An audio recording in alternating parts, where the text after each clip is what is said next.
जिस दिन रिजल्ट आया था, खुशकिस्मती की बात यह है कि उसी दिन दिवाली थी सर।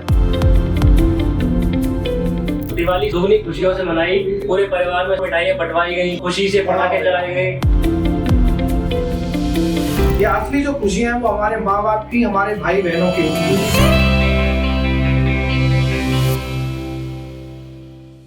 कहा जाता है कि सक्सेस एक दिन में तो नहीं मिलती, लेकिन एक दिन जरूर मिलती है। नमस्कार, मैं Katara sir, director of Katara academy Aligarh. आज मेरे साथ एक ऐसे ही शख्स मौजूद है, मिस्टर विवेक शर्मा, जिन्होंने हाल ही में सीपीयू 2024 क्रैक करके सब इंस्पेक्टर के पोस्ट पर ये चयनित हुए हैं। बहुत बहुत स्वागत है आपका विवेक जी हमारे साथ। और एक बार आप दर्शकों को थोड़ा अपने बारे में बताएं। सभी दोस्तों को जय हिंद। मेरा नाम विवेक शर्मा है, मैं अलीगढ़ से ही बिलोंग करता हूँ और मैंने अपनी स्कूल की पढ़ाई मैंने जवाहर नवोदय विद्यालय से की है। तो मैं जवाहर नवोदय विद्यालय के बाद से ही कटारा डिफेंस एकेडमी से जुड़ा हुआ हूँ। इस सक्सेस में बहुत बड़ा रोल कटारा सर का जाता है और बाकी जो पूरी टीम है, जो टीचिंग की जो टीम है, वो बिल्कुल अनबिलीवेबल रिजल्ट टीम है, एक तरीके से बिल्कुल जादूगर है। सबसे पहले तो मैं ये बताना चाहूंगा कि मेरा अभी एसएससी सीपीओ 2024 एग्जाम के थ्रू मैं सब इंस्पेक्टर पोस्ट पे सेलेक्टेड हूँ और इसका मैं श्रेय अपने दोस्तों को, अपने गुरुजनों को, हमारे कटारा सर को, मैं अपने परिवार को श्रेय देना चाहता हूँ। और इससे पहले यूपी पुलिस में भी ट्रेनिंग कर रहा था तो मैंने वहाँ से रिजाइन दिया है। काबिले तारीफ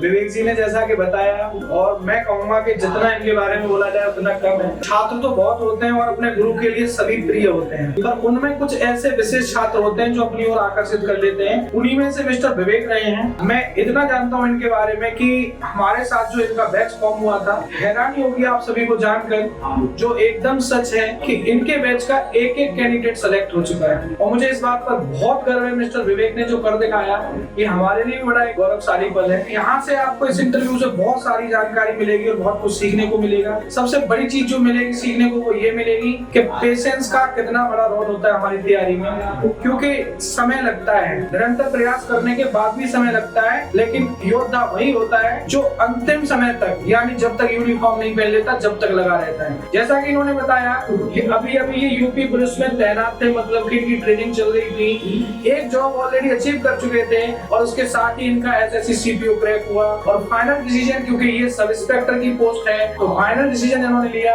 अब ये फाइनली सीपीयू ज्वाइन कर रहे हैं। तो मैं जानना चाहूंगा मिस्टर विवेक जी कि जैसे ही आपका रिजल्ट आया होगा तो घर में उस मोमेंट को थोड़ा डिस्क्राइब कीजिए, जिस समय रिजल्ट आया तो वो पल सभी के लिए कैसा था? तो सर, जिस दिन रिजल्ट आया था, खुशकिस्मती की बात यह है कि उसी दिन दिवाली थी सर। तो सर, हाँ सर, दिवाली हो गई। दिवाली सर दुगनी खुशियों से मनाई, पूरे परिवार में सर मिठाइयाँ थी, वो और मिठाइयाँ बंटवाई गई, मतलब बहुत खुशी से पटाखे चलाए गए। मैं यूपी पुलिस से छुट्टी लेकर आया हुआ था, वहाँ से छुट्टी मिली थी। यानी उस समय आप घर पर ही मौजूद थे जब रिजल्ट आया? जी सर, बहुत खुशी की बात है सर। मैं एकदम मैं भावुक हो गया। पेरेंट्स के क्या रिएक्शन थे? खुश थे सर घर वाले, मेरी माँ सर, मेरी पापा बहुत खुश थे सर, इमोशनल भी हुए। उनको सर शुरू से गर्व था, उन्होंने हमेशा साथ दिया मेरा, डे 1 से लेके। कुछ के सर पेरेंट्स ऐसे होते हैं जो सपोर्ट करते हैं, बहुत सपोर्ट करते हैं, और मैं ऐसे पेरेंट्स को सलाम भी देता हूँ। ये पेरेंट्स के बल होते हैं। हमारा भी नमस्कार कहना उनसे। मैं आप सबको भी बताना चाहूंगा, एक्चुअली हमें लगता है कि सिलेक्शन हमारा हुआ है, ऐसा बिल्कुल भी नहीं है।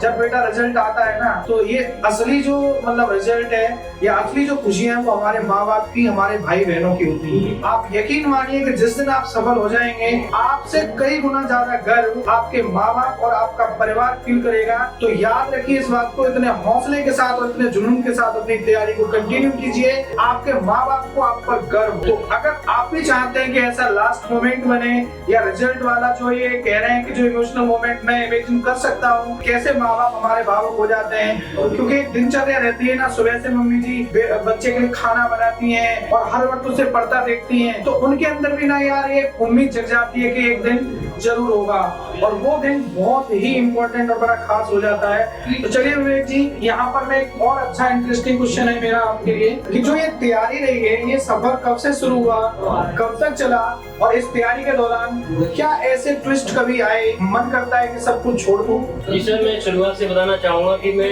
12th क्लास जब मैंने अपने विद्यालय से कंप्लीट करी, तो उसके बाद हमारा वहाँ पे जो बैकग्राउंड है, वहाँ का जो डिसिप्लिन है, तो एक तरीके से वो डिफेंस पर्सनैलिटी होती है वो हमें शुरू से वहीं पे सिखाया गया। सुबह उठना, अपनी एकेडमिक क्लास करना, मॉर्निंग पीटी करना, तो वो डिसिप्लिन था हमारे अंदर। और हमारे बैच के सब काफी लड़के हैं जो हमारे साथ यहाँ पे आए थे, साथ में तैयारी भी करी और हमारा साथ सिलेक्शन भी हुआ। एयरफोर्स का हमने एग्जाम दिया था, बदकिस्मती से वो भर्ती कैंसिल हुई। वो सर 1.5 साल बाद भर्ती कैंसिल हुई। रिटन क्वालिफाई हुआ, एग्जाम सारे एग्जाम क्वालिफाई हुई, मेडिकल भी क्वालिफाई हुआ। उसके बाद सर 1.5 साल के बाद भर्ती कैंसिल हुई। तो सर वो फेज जो था हमारा, 1.5 साल के बाद जब रिजल्ट देखा कि हमने वो भर्ती कैंसिल हो चुकी है, उसके बाद सर काफी गमगीन माहौल था सर, काफी डिप्रेशन था। खुद को सर कंट्रोल कर पाना मुश्किल था उस टाइम पे, बहुत चैलेंजिंग टाइम। उस टाइम पे सर कंफ्यूजन था कि मैं अब गवर्नमेंट में ही आगे और तैयारी करूं या अपने मास्टर्स में आगे बढ़ूं अपने मैथमेटिक्स को लेके, या सब अपने प्राइवेट सेक्टर में निकल जाऊं। तो बहुत चैलेंजिंग फेज था सर वो। पर फिर भी मैंने, बोलते हैं ना कि रिश्तेदार कहते हैं कि अब और कितनी तैयारी करेगा, अब छोड़ दो, प्राइवेट की तैयारी कर लो, नहीं हो रहा तो मैंने सोचा था कि अब जब इस फील्ड में घुसा हूँ तो करके ही जाना है, ये टैग लेके नहीं जाना कि सरकारी नौकरी किसने तैयारी करी थी। मैंने सोचा कि मैं अब सरकारी नौकरी तैयारी कर रहा हूँ तो सरकारी नौकरी लेकर ही यहाँ से जाऊंगा। क्या बात है यार, मतलब काबिले तारीफ रहा। जैसा कि विवेक जी ने बताया, ये वास्तव में एक लाइन एकदम करेक्ट है। उतना ही दुख हमें हुआ था एक समय, क्योंकि एक बहुत बड़ा बैच सेलेक्ट हुआ था हमारा, और उस समय इनका जो पूरे के पूरे बच्चे जो सेलेक्ट हुए थे वो भर्ती कैंसिल कर दी गई थी गवर्नमेंट ऑफ इंडिया के द्वारा। और उस समय वो सबके लिए बड़ा निराशाजनक पल था। लेकिन वही कहते हैं ना कि भगवान ने हर समस्या के पीछे ना कुछ एक अच्छा छिपा रखा होता है। क्योंकि ये हम बहुत दावे से कह सकते हैं कि लोग सिर्फ सोचते हैं, रोते हैं। मैं कहता हूँ आपके साथ अगर कुछ ऐसा हो रहा है ना जी, तो आप उसको नेगेटिव ना लें। ये सबके साथ होता है जनरली, पर ध्यान रखिए अगर आपने पेशेंस रखा और अपनी कोशिश को जारी रखा तो नेक्स्ट टाइम आपको, कहते हैं ना, ब्याज सहित वो चीजें वापस होती हैं। और उसी का आज ये परिणाम है कि शायद ये उस दिन सेलेक्ट हो जाते तो जो पोस्ट थी वो ठीक थी, बट आज जैसे सीपीओ जैसे पद पर ये मतलब सेलेक्ट हुए, ये अपने आप में काबिल तारीफ है। इसी बीच में आपको बता दूं कि शायद आपको पता हो, डॉक्टर एपीजे अब्दुल कलाम जी भी एनडीए में सेलेक्ट हुए थे। अगर वो उस समय एसएसबी में फाइनल रिकमेंड हो जाते तो सिर्फ एक अधिकारी बन जाते, उन्हें ये पूरा संसार नहीं जान पाता। लेकिन देखिए कि उस असफलता के पीछे कितनी बड़ी सफलता थी, आज संसार का जन जन उन्हें जानता है। तो अपनी समस्याओं को कोसो मत भाई, लगातार कोशिश करो और पेशेंस के साथ लगे रहो, सक्सेस एक दिन जरूर मिलेगी। तो मैं विवेक जी आप सब ये कहना चाहूंगा कि मैं समझ पा रहा हूँ कि तैयारी में बहुत सारा फ्लक्चुएशन रहा होगा। मॉक टेस्ट को आप किस एंगल से देखते हैं? क्योंकि ज्यादातर छात्रों को ये गाइड करना बहुत जरूरी हो गया है, क्योंकि हम देख पा रहे हैं बच्चों के बीच में कि क्लास को तो वो सीरियस ले भी लेते हैं एक बार को, पर मॉक टेस्ट कई बार बच्चे इग्नोर करते हैं। तो मॉक टेस्ट का मुझे आप यहाँ पर एक बार रोल बताओ, और बच्चों के लिए आप क्या फाइनली ऐसा पॉइंट देना चाहेंगे, क्या आपको हैक लगता है कि वो आप बताना चाहेंगे जिससे बच्चे उसको बहुत अच्छे से करें? सर मैं बताना चाहूंगा कि मॉक टेस्ट तो खुद अपने आप में सर एक एग्जाम की तरह है। मैं कहना चाहूंगा 80% रोल जो प्रिपरेशन का है वो मॉक टेस्ट पर ही है। मैं एडवाइस करता हूँ कि अपना सिलेबस कंप्लीट करें। सिलेबस कंप्लीट ना भी हो, अगर 50% आपने सिलेबस कंप्लीट कर लिया है तो मॉक टेस्ट देना स्टार्ट करें, क्योंकि मॉक टेस्ट से आपकी स्पीड इंक्रीज होगी। आपको अपने बारे में पता पड़ेगा, एग्जैक्ट अपने बारे में पता पड़ेगा कि आप किस लेवल पर हो, और वहाँ से आपको धीरे धीरे आपके डे 1 से आप मॉक टेस्ट स्टार्ट करोगे तो विद इन अ वीक आपको इम्प्रूवमेंट आपको दिखाई देगी, और अपने आप में इम्प्रूवमेंट सबसे बड़ा मोटिवेशन होता है हमारे लिए। तो मैं यही कहना चाहूंगा कि मॉक टेस्ट तो देने हैं हर किसी को। बिल्कुल सही, आई एग्री विद दिस, क्योंकि मैं जानता हूँ इस बात को। ज्यादातर छात्रों का क्या सोचना होता है कि वो अपनी कमियों से भागते हैं, जबकि सही बात ये है कि आपको अपनी कमियों को जानना होगा। कमियां आप अपनी जब जान पाएंगे जब आप मॉक टेस्ट देंगे, तभी आपको पता लगेगा कि नॉन अटेम्प्ट कौन से रहे या रॉन्ग कौन से रहे। मुझे लग रहा है मॉक टेस्ट से भी बड़ा प्रक्रिया है एनालिसिस। वहाँ पर आप ये पहचान करें कि आपके गलत कौन से प्रश्न गए हैं या फिर नॉन अटेम्प्ट कौन से रहे हैं, जिससे आपको अपने वीक जोन्स पकड़ में आ जाते हैं और एक बेहतर और स्मार्ट रिवीजन की प्रक्रिया वहां से बनाई जा सकती है, जो आपकी सक्सेस में बहुत बड़ा रोल प्ले करती है। और एक चीज ध्यान रखिए, कई बार बच्चे सिलेबस को पूरा कर लेते हैं तो उन्हें लगता है हम सक्सेस हो जाएंगे। नहीं दोस्तों, एक लेवल अचीव करने के बाद उसे मेंटेन करना होता है। विराट कोहली सबसे बड़ा प्लेयर है भारत का, उसके बावजूद भी क्या वो अभ्यास नहीं करता? आपने देखा होगा हाल ही में क्रिकेट मैच जो हुए थे उसमें वो 2 बार 0 पे आउट हुआ, उसका कारण क्या था? अभ्यास की कमी। नहीं, बिना अभ्यास के आप बेहतर परफॉर्म नहीं कर सकते। मॉक टेस्ट आप जरूर दिया करें, यही मेरी भी गुजारिश है आप सभी से। तो चलिए विवेक जी, आपने बहुत सारी चीजें बताई, और फैमिली का सपोर्ट कैसा रहा? फैमिली का सर मैं बहुत खुशनसीब हूँ, मुझे मेरी फैमिली मिली, मतलब जिस तरीके की मुझे फैमिली मिली जिन्होंने मुझे शुरू से सपोर्ट किया।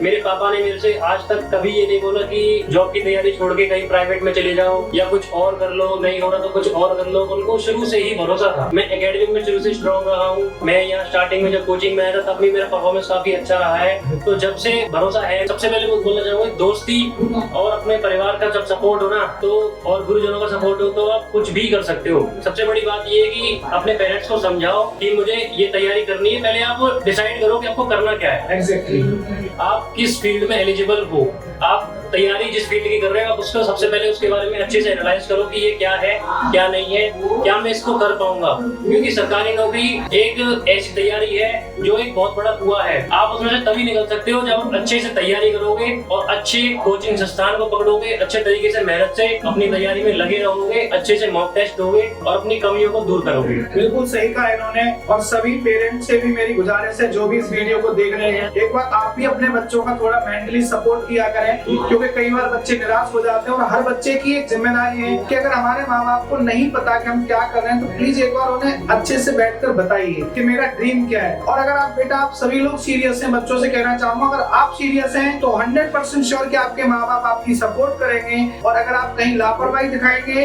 तो जायज सी बात है, फिर तो कहीं ना कहीं गुस्सा बनता ही है माँ बाप का। प्लीज माँ बाप भी जब कोऑपरेट करेंगे जब आप सीरियस होंगे।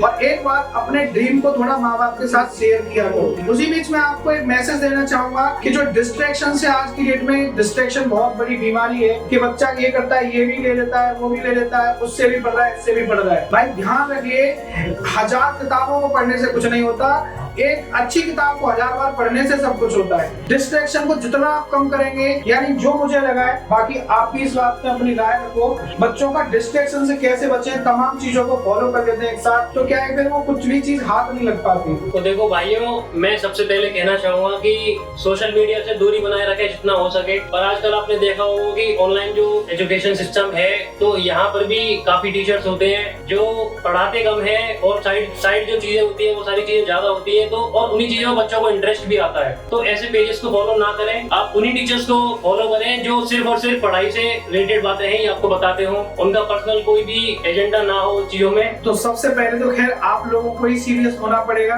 बिकॉज आप ही एग्जाम देने वाले हैं, कैरियर आपका बनेगा और आप अपने लिए तो ईमानदार हो ही सकते हैं। तो जो भी आप कमियां करते हैं थोड़ा सा उनमें सुधार करें। पहले आप एक बार मेंटली प्रिपेयर हो जाएं और आपको पता लगना चाहिए मुझे करना क्या है। उसके बाद एक सही गाइडेंस लेने के बाद एक दिशा पकड़ लो और चलते रहो, और जब तक चलते रहो जब तक आप मंजिल को हासिल नहीं करते। तो मैं इन्हीं सब बातों के साथ इस इंटरव्यू को हम समाप्त करेंगे कि बिना कुछ किए जय जयकार नहीं होती और कोशिश करने वालों की कभी हार नहीं होती। Thank you.